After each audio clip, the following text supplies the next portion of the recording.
আলহামদুলিল্লাহ, গতকাল থেকে আজকে আমাদের অবস্থা খুবই ভালো।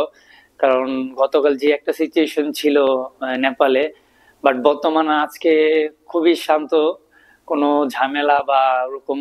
কারণ যেহেতু আর্মি এখন সবকিছু দেখতেছে, তো আমাদের বর্তমান অবস্থা আলহামদুলিল্লাহ খুব ভালো।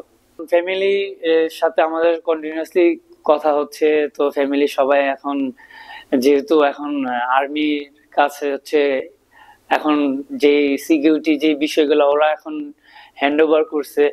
সো আমি মনে করি এখন ফ্যামিলি সবাই খুবই মানে টেনশন করতেছে না এখন।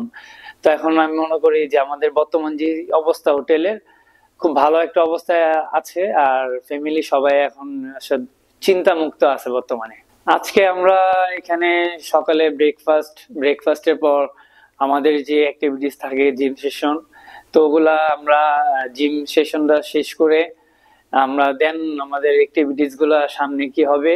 সো ওইভাবে আমাদের অ্যাজ ইউজুয়াল যে একটা রুটিন থাকে টিমের, সো এই রুটিন অনুযায়ী আমরা বর্তমানে হোটেলে টাইম পাস করতেছি।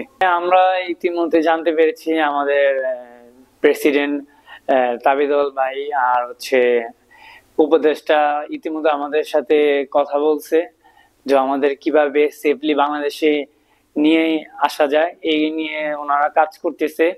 সবসময় আমাদের সাথে কন্টাক্ট বা কথা বলার চেষ্টা করতেছে।